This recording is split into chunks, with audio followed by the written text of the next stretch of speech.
This is the Wilmington Standard Daily Update for Thursday, February 12th, 2026.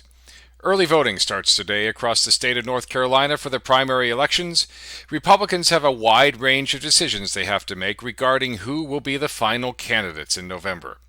Primary elections give an indicator of the sense of the party. Since 1912, the Republican Party has turned to its members to determine who goes up against the Democrats in November rather than party caucuses and conventions. Research has shown that those who show up for primaries are often much more partisan and politically connected. In 2024, for instance, 35% of Americans who voted in the general elections identified as conservative, while in the primaries that number jumped to 60%.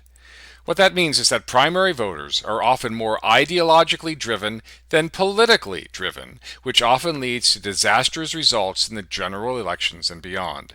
For example, in 2024, Republican primary voters overwhelmingly selected Mark Robinson as the GOP candidate for governor.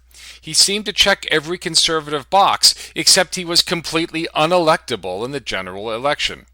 His incredible unpopularity in 2024 not only led to his decisive defeat, but could also account for the Democrat victories in Lieutenant Governor, Attorney General, Secretary of State, and Superintendent of Public Instruction, the candidate of which was also a conservative favorite.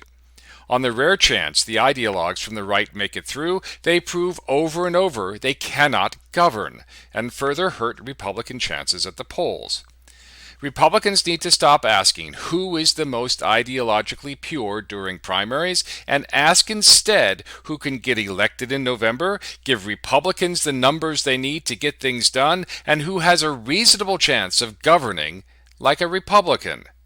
Donald Trump is not in the White House because he is an avowed conservative. He certainly is not, but he can be trusted to govern properly and as a Republican. Make sure you go vote. For the Wilmington Standard, I'm Rule Sample. Thanks for listening.